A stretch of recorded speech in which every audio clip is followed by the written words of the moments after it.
So we no longer talk about the good life, we talk about lifestyles. No longer talk about the quest for truth, we talk about finding your own truth.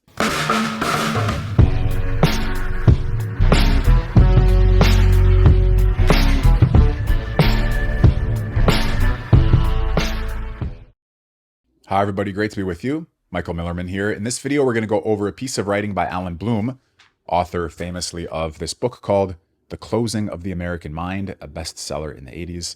Very on point now for all of the campus crises that you see across the United States and Canada now, unfortunately, as well. This article is called Our Listless Universities, and I think you're going to be able to relate it, whether you agree fully or not, to the things you see around you now. So let's start. Bloom writes, I begin with my conclusion. Students in our best universities do not believe in anything, and those universities are doing nothing about it, nor can they. An easygoing American kind of nihilism has descended upon us, a nihilism without terror of the abyss. Okay, without terror of the abyss, kind of happy-going, easygoing nihilism. The great questions, God, freedom, and immortality, according to Kant, hardly touch the young, and the universities which should encourage the quest for the clarification of such questions are the very source of the doctrine which makes that quest appear futile. All right, people are not asking about God, freedom, and immortality. Instead, they have this easygoing nihilism, and the universities are making it worse. The heads of the young are stuffed with the jargon derived from the despair of European thinkers, gaily repackaged for American consumption, and presented as the foundation for a pluralistic society. That jargon becomes a substitute for real experiences and instinct. One suspects that modern thought has produced an artificial soul to replace the old one supplied by nature, which was full of dangerous longings, love, hates, and awes.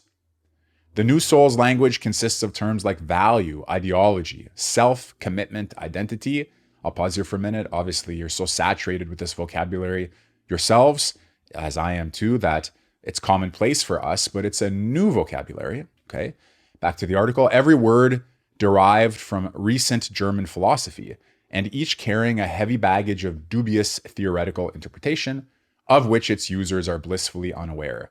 They take such language to be as unproblematic and immediate as night and day. It now constitutes, as I was just saying a moment ago, our peculiar common sense. And by the way, the idea that these words derived from recent German philosophy come with their heavy baggage of dubious theoretical interpretation, that's something that Bloom discusses in Closing of the American Mind. For example, we talk about value, but not virtue. Why? We talk about self, but not the soul. Why?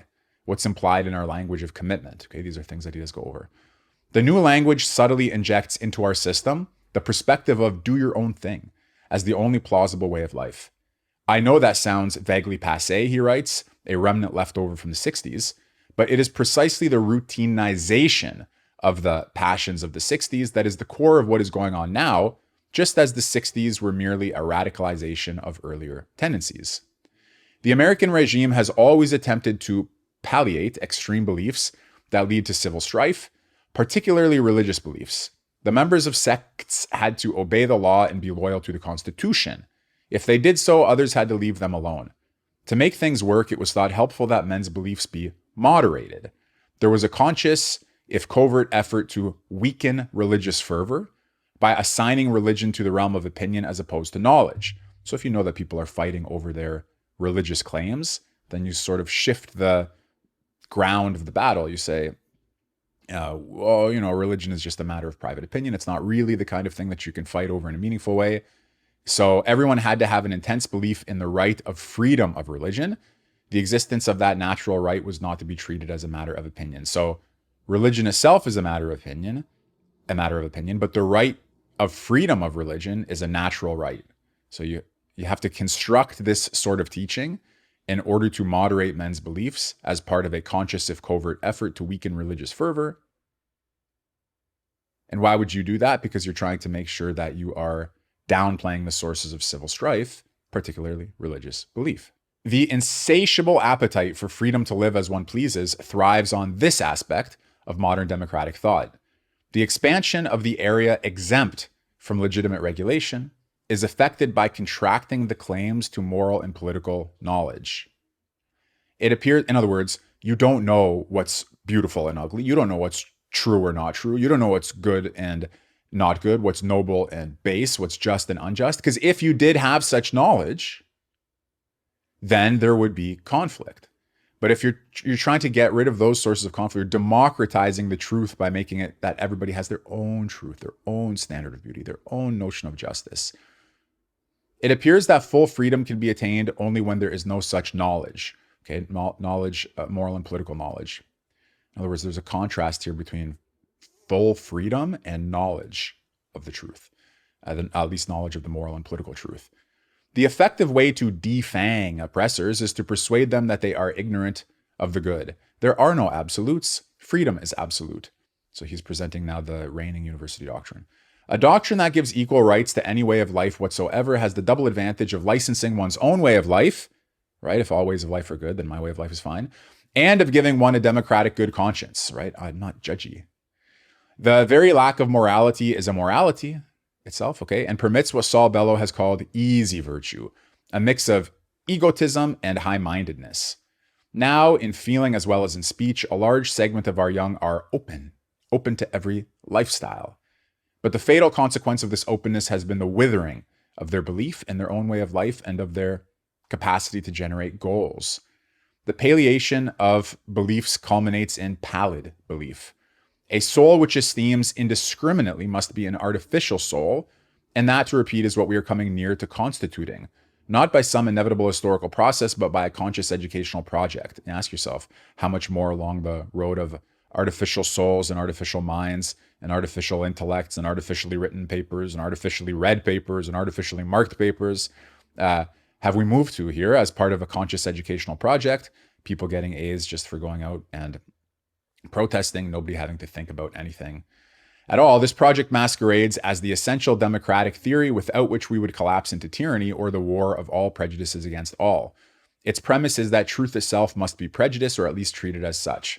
Maybe you remember that video going around of the NPR CEO saying, yeah, truth is a source of conflict. It would be better if we just realized that everybody has their own truth, and if we focused not so much on truth, but on the kumbaya moment of getting along with one another. There are many different truths. And so in the spirit of that, I'm certain that the truth exists for you and probably for the person sitting next to you. But this may not be the same truth. This is because the truth of the matter is very often, for many people, what happens when we merge facts about the world with our beliefs about the world. So we all have different truths. The tendency towards indiscriminateness, the currently negative connotation of the word discrimination tells us much, is apparently perennial in democracy. Okay, so democracy, to discriminate is to discriminate the true from the false, but people use discrimination now like it's a bad word. It means, you don't need me to elaborate. Everybody's familiar. The need to subordinate the more refined sensibilities to a common denominator and the unwillingness to order the soul's desires according to their rank conduce to easygoingness. Nobody has to put their house in order. Nobody has to put their soul in order. Democracy means that your leg is as important as your eyes, is as important as your brain, is as important as your stomach. The democratic ethos obscures the reason for the desirability of such self-mastery. This is the moral problem of democracy and why fortuitous external necessities like war or poverty seem to bring out the best in us. Plato describes the natural bent of the democratic man in the following way. He also lives along day by day, okay, this is in the Republic, gratifying the desire that occurs to him, at one time drinking and listening to the flute, at another downing water and reducing, now practicing gymnastics, and again idling and neglecting everything, sometimes spending his time as though he were occupied with philosophy. Often he engages in politics and jumping up, says and does whatever chances to come to him, and if he ever admires any soldiers, he turns in that direction, and if it's moneymakers, in that one. And there's neither order nor necessity in his life, but calling this life sweet, free, and blessed, he follows it throughout. This account is easily recognizable when applied to the middle-class youth who attend America's top colleges and universities. But Plato's description omits a more sinister element in our situation. Plato's young man believes that each of the lives he follows, okay, whether it's the soldier, the moneymaker, or what have you, is really good, at least when he follows it. His problem is that he cannot keep his mind made up. Our young person, by contrast, is always plagued by a gnawing doubt as to whether the activity he undertakes is worth anything, whether this end is not just another quote-unquote value, an illusion that men once believed in, but which our historical consciousness reveals as only a cultural phenomenon. There are 1,001 such goals. They are not believed in because they exist. They exist because one believes in them. Okay, references there both to Nietzsche's Zarathustra and to Plato's Euthyphro. Since we now know this, we can no longer believe. The veil of illusion has been torn away forever. The trendy language for this alleged experience is demystification or demythologization. This teaching now has the status of a dogma. It leads to a loss of immediacy in all experience and a suspicion that every way of life is a quote-unquote role. The substitution of the expression lifestyle, which we can change at will, for the good life, the rational quest for which is the origin of philosophy, tells the story. So we no longer talk about the good life, we talk about lifestyles. No longer talk about the quest for truth, we talk about finding your own truth. That is what I mean by nihilism, writes Bloom, and this nihilism has resulted from a questionable doctrine that we seem no longer able to question. All of us who are under 60, remember he's writing this in 1982, know something about this doctrine and its transmission, for since the 30s, it is what the schools have been teaching. For 50 years, the only spiritual substance they have been trying to convey is openness, the disdain for the ethnocentric. Of course, they also have been teaching the 3 R's, but their moral and intellectual energy has been turned almost exclusively in this direction, okay, in the direction of openness. Schools once produced citizens or gentlemen or believers. Now they produce the unprejudiced. Okay, and we put this parenthetically, unprejudiced, because there's a strong prejudice in favor of quote-unquote openness, which itself becomes its own kind of closedness. You guys all know that. You see the campus protesters, you wouldn't really want to call them unprejudiced. They're very confused, but this is in the background of their confusion. A university professor confronting entering freshmen can be almost certain that most of them will know that there are no absolutes and that one cannot say that one culture is superior to another. They can scarcely believe that someone might seriously argue the contrary. The attempt to do so meets either self-satisfied smiles at something so old-fashioned or outbursts of anger at a threat to decent respect for other beings, right? You're a supremacist if you think that one culture is supreme to another, as well as a racist, fascist, misogynistic, homophobic, etc. You know, all the accusations get lined up if ever you want to put one thing above another. In the 30s, this teaching was actually warring against some real prejudices of race, religion, or nation, but what remains now is mostly the means for weakening conviction when convictions have disappeared. The doctrine of cultural relativism did not emerge from the study of cultures. It was a philosophic doctrine that gave a special interpretation of the meaning of culture and had a special political attractiveness. It could appeal to the taste for diversity as opposed to our principled homogeneity. All kinds of people climbed aboard: disaffected Southern snobs who had never accepted the Declaration and the Constitution anyhow, Stalinists who wanted us to love Soviet tyranny without being too explicit about it, and similar types. No choices would have to be made. We could have the charms of old cultures of what one now calls roots, along with democratic liberties. All that was required was an education making other ways attractive and disenchanting one's own. It is not so much the knowledge of other cultures that is important, but the consciousness that one loves one's own way because it is one's own, not because it is good. People must understand that they are what they are and what they believe only because of accidents of time and place. Okay, this was the teaching that had to be inculcated. The equality of values seemed to be a decisive step in the march of equality. So sure were our social scientists of the truth and vigor of democracy that they did not even dimly perceive what Weber knew, that his view undermined democracy, which stands or falls with reason. Only democracy traces all its authority to reason. Other kinds of regimes can more or less explicitly appeal to other sources. When we talk about the West's lack of conviction or lack of will, we show that we are beginning to recover what has happened to us. Exhortations to believe, however, are useless. It is only by thinking ideas through again that we can determine whether our reason can any longer give assent to our principles. But this serious reconsideration is not taking place in the universities. So the basis of a genuine democracy is the universality of reason. But when you throw reason out the window in the name of a commitment to values that are seen to be equal, there's no standard of judgment that can be applied across them. Reason is suddenly out of the picture. Well, you have a nihilistic justification for democracy. You don't have a serious reconsideration of whether we can give assent to its principles.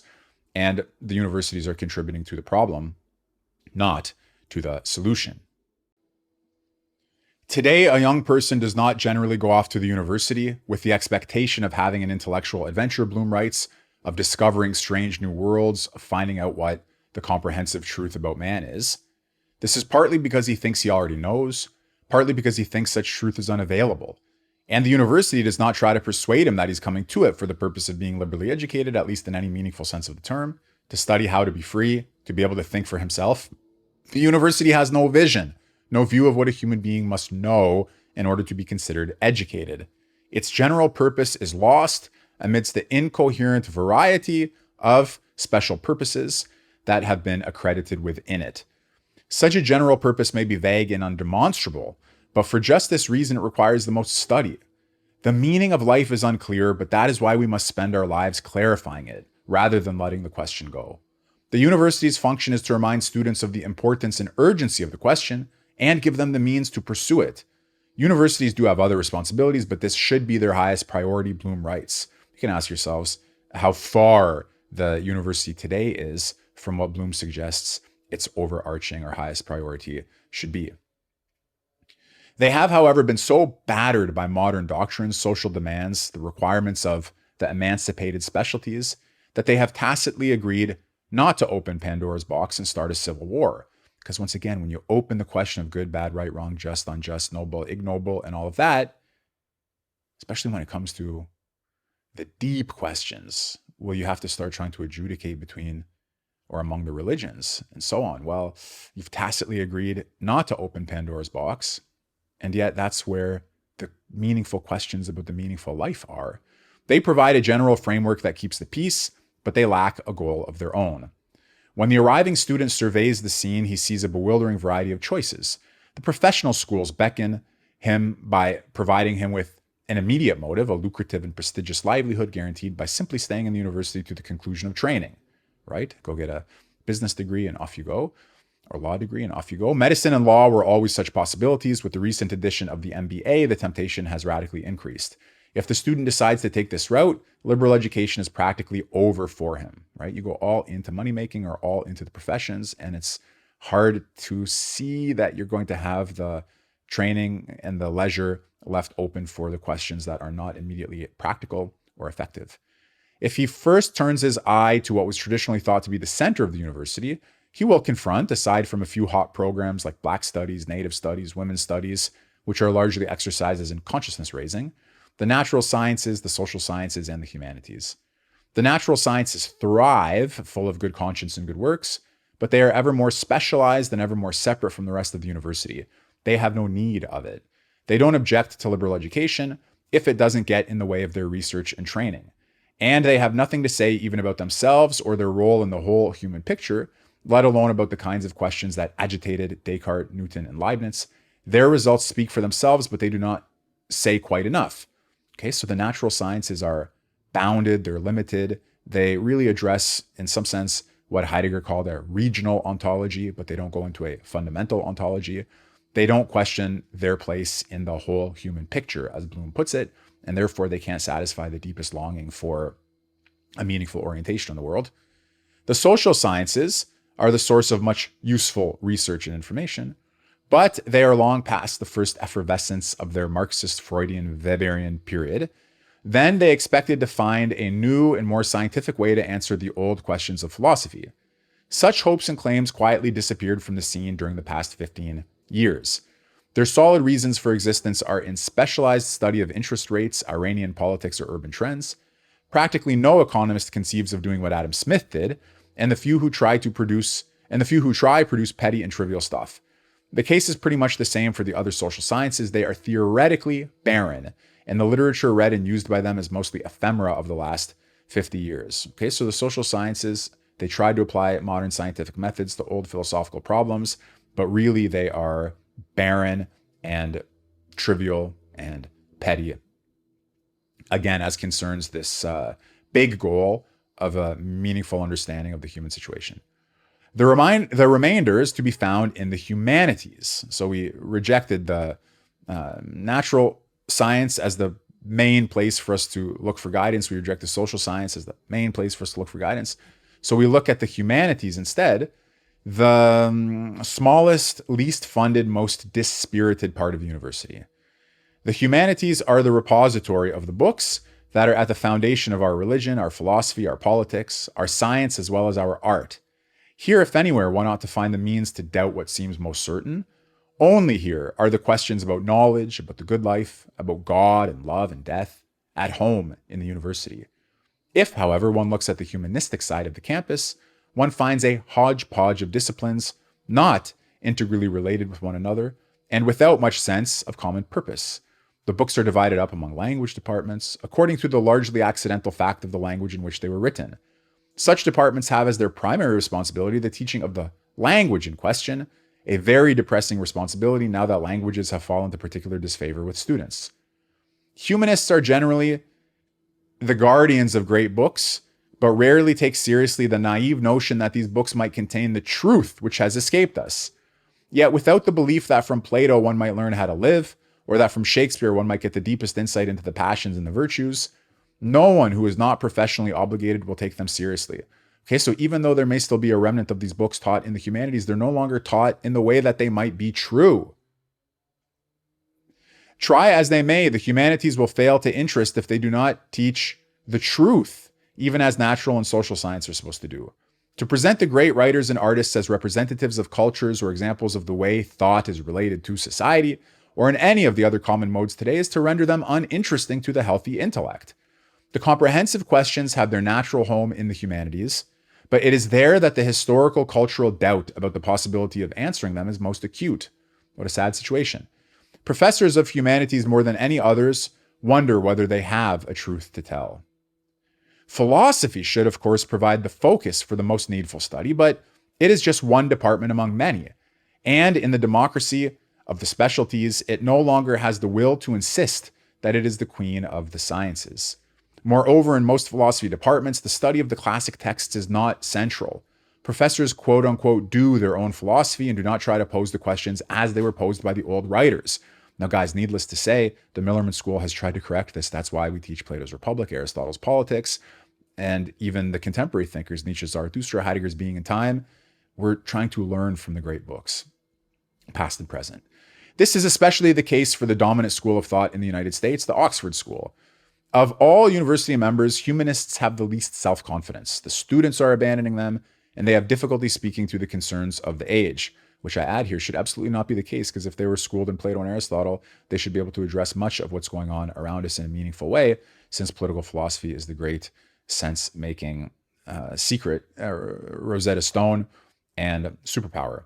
Okay, in other words, political philosophy addresses basic problems of political life that recur, and therefore the humanities teachers should be able to speak to the souls of the students if they're well read in the old books, because that way they can bring to life so much of what's going on around us in a way that collapses the distance in time between us and the ancients, and that really brings the key issues to life. Okay, but that's not what's happening. Humanists have the least self-confidence. The students are abandoning them. They have difficulty speaking to the concerns of the age. They fear they may have to huckster, if they're not already doing so, in order to keep afloat. In their heart of hearts, many doubt they have much to say. After all, most of the writers they promote can be convicted of elitism and sexism, the paramount sins of the day. And I add here, not to mention, racism, fascism, authoritarianism, and all the rest of it. Patriarchy, okay, these things are now multiplied to excess. There are, to be sure, many dedicated individuals in the humanities. You see, what's this advertisement we have? Kodak. Okay, many dedicated individuals in the humanities who know what needs to be done and can draw students' attention to the impoverished state of their experience and show them that great texts address their concerns. But the endeavor of these professors is a lonely one with little corporate resonance. Okay, I was lucky enough to have a first-year philosophy professor who was one of these rare and lonely professors. The students are not reading the same books and addressing the same questions, so that their common social life cannot be affected by a common intellectual life. It should be added that the humanities are also the center of some of the fastest selling intellectual items of the day: structuralism, deconstructionism, and Marxist humanism. The members of these schools, particularly rampant in comparative literature, do read books and talk big ideas. In that sense, they're the closest thing to what the university should be about. The problem with them, and all of them are alike in this respect, is that the books are not taken seriously on their own grounds, but are used as vile bodies for the sake of demonstrating theses brought to them by the interpreters. They know what they're looking for before they begin. Their approaches are ultimately derived from Marx or Nietzsche, whose teachings are tacitly taken to be true. Okay, so it's like we're going to do a reading of Plato's Republic through a Marxist lens to find class inequality and the sources of totalitarianism and fascism. It is a small wonder that the student is bewildered about what it means to be educated. The new liberal education requirements some universities are instituting are little more than tours of what is being done in the various workshops. To be sure, they always add on a course requirement in a non-Western civilization or culture, but that is just another bit of demagogy serving the indoctrination of openness. Serious physicists would never require a course in non-Western physics. Culture and civilization are irrelevant to the truth. One finds it where one can. Okay, in other words, we're not looking for a German truth, a Russian truth, a French truth, an American truth. You're looking for the truth, and you look for it where you can find it. Only if truth is relative to culture does this make sense. But once again, this is our dogma, accepted for covert political reasons. This dogma is the greatest enemy of liberal education. Okay, the dogma of the relativity of truth to culture. It undermines the unity of man, our common humanity in the intellect, which makes the university possible and permits it to treat man as simply without distinction. In other words, man as man. Okay, man as an intellectual creature or being who in principle can reveal, to some extent at least, the truth about things in the pursuit of wisdom in philosophy and science, and that there are not many different culturally bound ways of knowing, but that there may be cultural opinions, habits, practices, customs, mores, laws, and all of that, many caves, but one sky, one sun, and one heaven. That would be the interest. I mean, heaven, like, okay, not like the afterlife heaven, heaven like the sky, okay, the heavenly bodies, referring here to Plato's cave allegory. So culture and civilization are not the roots of truth. They're the cave from which you ascend to the truth. But that's not the view for us. For us, the view is the relativity of truth to culture. This has infested and infected the universities. It has undermined the unity of man, our common humanity in the intellect. And that common humanity of man, based on the nature of the intellect, is what makes the university possible. The university is dedicated to the intellectual life of man. But the thesis of the relativity of truth to culture in Bloom's presentation here undermines that and is part and parcel, therefore, or maybe even the deepest cause of the destruction of the university's proper mission. 3 conclusions have forced themselves on me about students, their characters and ways. Conclusions that have to do with their education and their educability, Bloom continues. They are not scientific generalizations based on survey research, but they are the result of long observation of and careful listening to young people in our better universities by one who's intensely interested in their real openness, their openness to higher learning. Let's pause for a minute here. So these are sort of observations that he elaborates on several years later in The Closing of the American Mind, a book that I strongly recommend and that for many people serves as an entrance point into the world of Platonic political philosophy, Leo Strauss, the history of political philosophy, and thankfully also this school. So the first point, books. They're no longer an important part of the lives of students.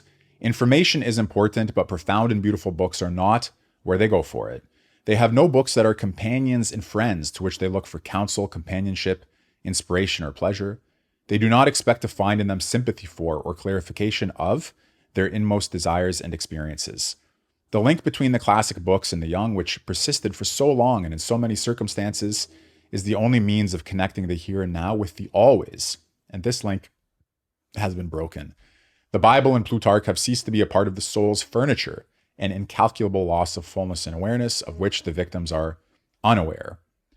The loss of the taste for reading has been blamed on television, the universal villain of social critics, but lack of reverence for antiquity and contempt for tradition are democratic tendencies. It should be the university's business to provide a corrective to these tendencies. However, I believe that the universities are most to blame for them. After all, they taught the school teachers. For a very long time now, the universities have been preoccupied with abstract modern schools of thought that were understood to have surpassed all earlier thought and rendered it obsolete. And their primary concern has been to indoctrinate social attitudes, to quote unquote socialize rather than to educate. The old books are still around, but one quote unquote knows that they contain mere opinions, no better than any others. They're like the prejudices of the ancient Athenians. The result is true Philistinism, a withering of taste and a conformity to what is prevalent in the present. It means the young have no heroes, no objects of aspiration. It is all both relaxing and boring, a soft imprisonment. So the first point is books, okay? They no longer have books as companions. Music. While I'm not certain about the effects of television, I am quite certain about those of music, Bloom writes. And this is one of the most famous parts of The Closing of the American Mind, which I don't know if people actually read cover to cover, because past the discussion of the Rolling Stones, there are other things there worth thinking about having to do with Heidegger and Socrates. But okay, so I'm not certain about the effects of television, but I'm quite certain about those of music. He says here, many students do not watch much television while in college, but they do listen to music. From the time of puberty and earlier, music has been the food of their souls. This is the audio generation, and classical music is dead, at least as a common taste. Rock is all there is. Okay, so we'd have to update this for the times. It's not the case that rock is all there is now, but it is still the case that music is the food of the souls of the young. So you'd have to think about the new music and its effect on the souls of the young, but let's see what Bloom says here. There's now one culture for everyone in music as in language. It is a music that moves the young powerfully and immediately. Its beat goes to the depth of their souls and inarticulately expresses their inarticulate longings. Those longings are sexual, and the beat appeals almost exclusively to that. Okay, so I think you see that in other forms of music today. It caters to kiddie sexuality, at best to puppy love. The first untutored feelings of adolescence are taken over by this music and given a form and a satisfaction. The words make little difference. They may be explicitly sexual or sermons in favor of nuclear disarmament or even religion. The motor of it all is eroticism. The youngsters know this perfectly well, even if their parents do not. Rock music caused a great evolution in the relation. By the way, isn't it self-evidently true even outside of rock music today? Rock music caused a great evolution in the relations between parents and children. Its success was the result of an amazing cooperation among lust, art, and commercial shrewdness. Without parents realizing it, their children were liberated from them. The children had money to spend, the record companies recognized as much, and sold them music appealing to their secret desires. Never before was a form of art, however questionable, directed to so young an audience. You should know that in Platonic political philosophy, as Bloom is surely going to say in a minute here, the regulation of the musical training of the citizenry, and all the more so the musical training of the young, it's one of the issues of the foremost importance. Never would you leave it to something like this, cooperation among lust, art, and commercial shrewdness. That would be an act of complete negligence on the behalf of the statesmen, the legislators, the educators, and the elders. This art gave children's feelings public respectability. The education of children had escaped their parents, no matter how hard they tried to prevent it. The most powerful formative influence on children between 12 and 18 is not the school, not the church, not the home, but rock music and all that goes with it. Okay, so let's generalize here. Music and all that goes with it. It is not an elevating but a leveling influence. The children have as their heroes banal, drug and sex-ridden gutter snipes who foment rebellion not only against parents but against all noble sentiments. This is the emotional nourishment they ingest in these precious years. It is the real junk food. If you think about it, it's actually quite crushing. At the time when souls are most malleable and when music is the most somehow effective, formative force of the soul, there's no oversight, or little intelligent oversight into the way that ought to go. One thing I have no difficulty teaching students today is the passage in the Republic where Socrates explains that control over music is control over character, and that the rhythm and melody are more powerful than the words. They do not especially like Socrates' views on music, because after all, he has something to say about regulation and censorship, but they understand perfectly what he's about and the importance of the issue. Okay, guys, if you want, you can take the course on Plato's Republic and get into those details. But let's move on to point 3, sex. No change has been so rapid, so great, and so surprising as the change in the last 20 years concerning sex and the relations between the sexes. Young people of college age are very much affected by the sexual passion and preoccupied with love, marriage, and the family, to use an old formula that is now painfully inadequate to what is really meant. In an age of excitement and uncertainty, and much of the motivations for study and reflection of a broader sort, it is an age of excitement and uncertainty, and much of the motivation for study and reflection of a broader sort comes from the will to adorn and clarify erotic longings. It is, however, in this domain that the listless, nihilistic mood has its practical expression and most affects the life of the students. The prevailing atmosphere deprives sex of seriousness as well as of charm. And what is more, it makes it very difficult to think about sex. In a permissive era when it is almost respectable to think and even do the deeds of Oedipus, shame and guilt have taken refuge in a new redoubt and made certain things unthinkable. Terror grips man at the thought he might be sexist. For all other tastes, there's sympathy and support in universities. Sexism, whatever it may mean, is unpardonable. Okay, consider this 40-something years ago now. All right, sexism, you can't even oppose now the most egregious examples of it, as I think you all know very well. But we're trying to see when these tendencies were put into place, how they were analyzed by a smart man like Allan Bloom, what they have to do with the classic books, and what they mean for the university as a place where you'd expect the solutions, but really where you're getting the intensification of the problems. The great change in sexual behavior has taken place in 2 stages, Bloom writes. The first is what was called the sexual revolution. This meant simply that pre- and extramarital sex became much more common, and the various penalties for promiscuity were either much reduced or disappeared. In the middle 60s, I noticed that very nice students who previously would have hidden their affairs abandoned all pretense. They would invite their professors to dine in apartments where they lived together and not hesitate to give expression to physical intimacy in a way that even married couples would rarely do before their peers. All right, you see the difference? This kind of change, of course, implied a very different way of thinking about things. Desire always existed, needless to say, but it used to war with conscience, shame, and modesty. Okay, it was checked by these other forces. These now had to be deprecated as prejudices, as pointing to nothing beyond themselves. Okay, so the fence came down and desire was allowed to roam freely. And I would say that there are cases where you'd want to put that fence right back up, because somehow it's a nicely ordered, well-ordered, and more attractive sort of garden when it has its boundaries and limits. And somehow it just puts everything underwater when it's allowed to flood the zone. But okay, religious and philosophic moral teachings that supported such sentiments became old hat, and a certain materialism which justified bodily satisfaction seemed more plausible. Okay, so if you really want to be progressive, then you should have thruples and quadruples and all the rest of it and get over your capitalist, bourgeois, monogamous, etc. The world looks very different than it once did to young people entering college. The kinds of questions they ask and the sensitivities they bring to these fresh circumstances are vastly altered. The tension of high expectation has been relaxed. There's much they no longer have to find out. A significant minority of students couple off very early and live together throughout college with full awareness they intend to go their separate ways afterward. Okay, friends with benefits. They're just taking care of certain needs in a sensible way. There is, for a member of an older generation, an incomprehensible slackness of soul in all this. Certainly the adventurousness of such people who are half married but without the moral benefits of responsibility is lamed. The adventurousness. There's nothing wild, Dionysian, searching in our promiscuity. It has a dull, sterilized, scientific character. One must add that an increasing number of students come from divorced families and include in their calculation the possibility or likelihood of divorce in their own future. The possibility of separation is not a neutral fact, allowing people to stay or go. It encourages separation because it establishes a psychology of separateness. The result is inevitably egotism, not because the individuals are evil or naturally more prone to selfishness than those of another era.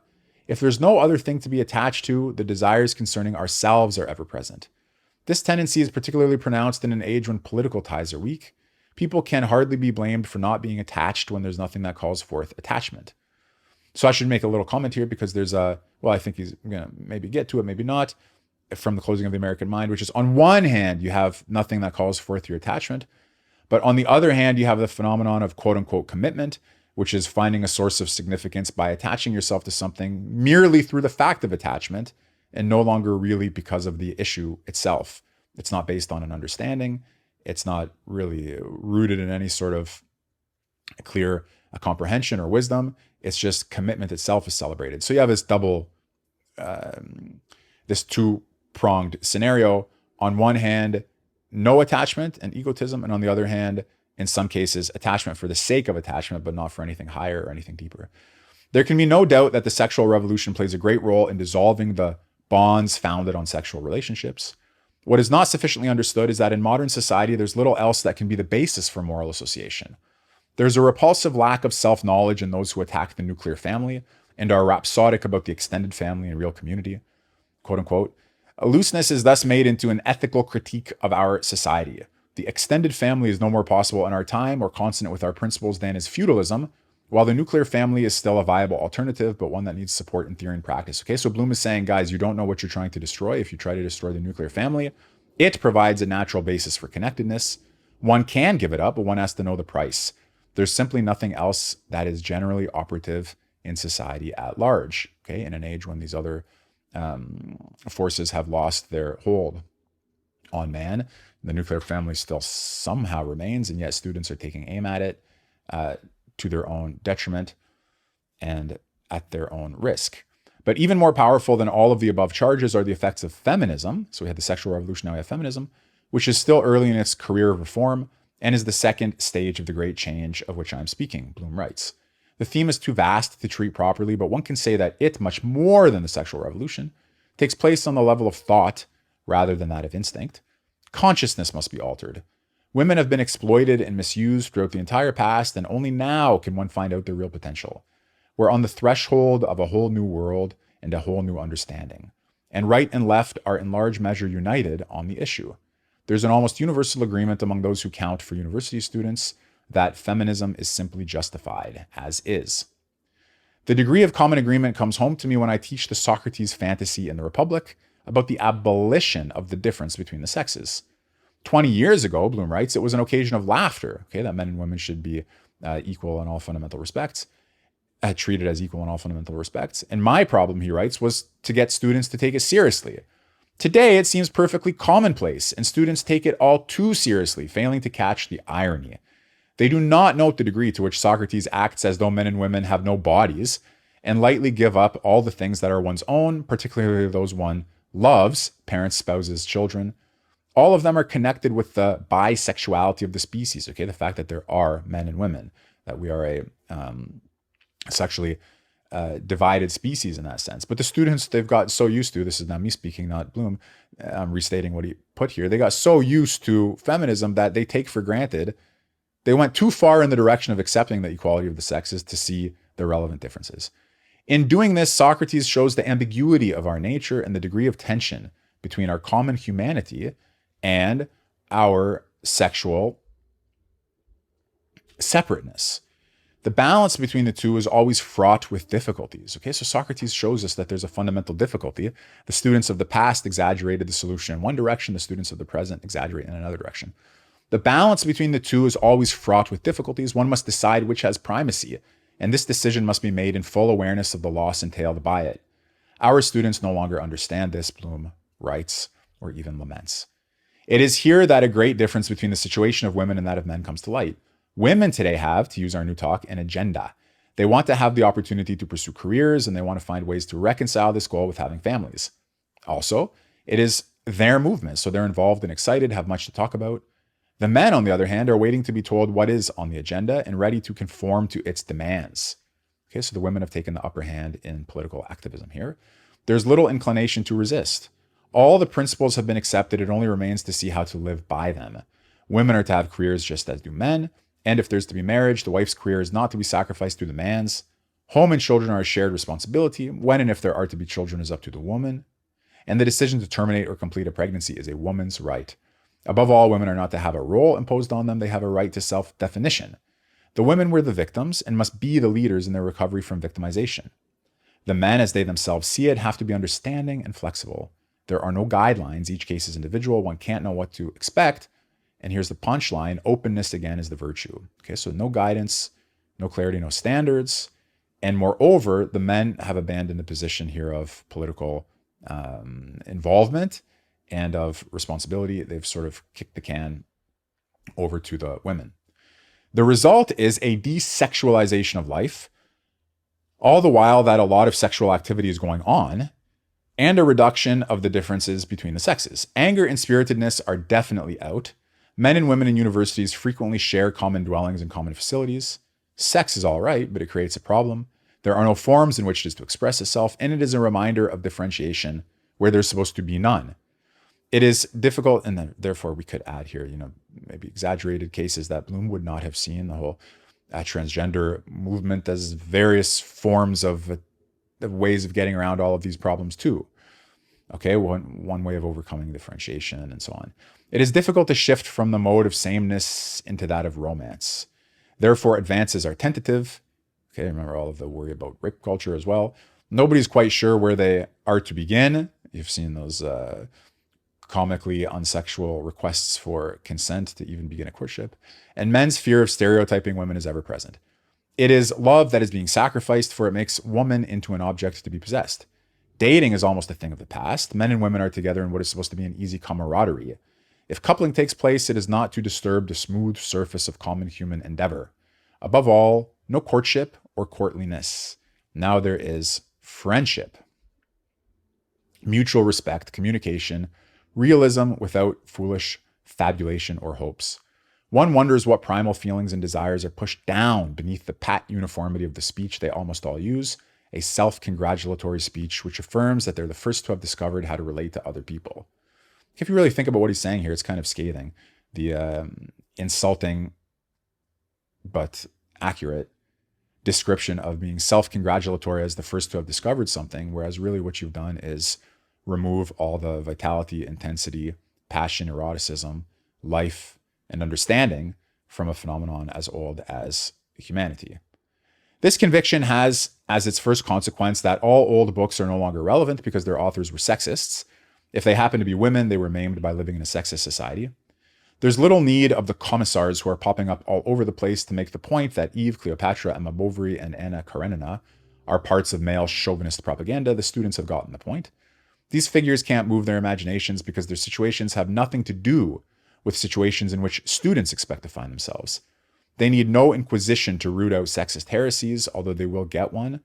And in the absence, temporary of course, of a literature produced by feminism to rival the literature of Sophocles, Shakespeare, Racine, and Stendhal, students are without literary inspiration. Okay, so the doctrine here of feminism has removed the impulse and the intention to read the books and learn from them, because you see, well, anything that these authors wrote about women was male chauvinist propaganda. Teaching romantic novels to university students, in spite of the healthy perseverance of this genre, as indicated by the success of the Harlequin romances, I find one free in every box of hefty garbage bags I buy these days, says Allan Bloom, is a quasi-impossibility. Students are either not interested or use it as grist for their ideological mill. Such books do not cause them to wonder whether they're missing something. All that passion seems pointless. Notwithstanding all our relativism, there are certain things we know and which cannot be doubted. These are the tenets of the egalitarian creed, and today its primary tenet is that the past was sexist. Okay, so we pretend to be relativistic, we pretend to be open, but really we have absolutes. One absolute of our egalitarianism is that the past was sexist. This means that all the doubts which tradition should inspire in us in order to liberate us from the prejudices of our time are in principle closed to us. This is the source of the contentless certainty that is the hallmark of the young. This is what a teacher faces today.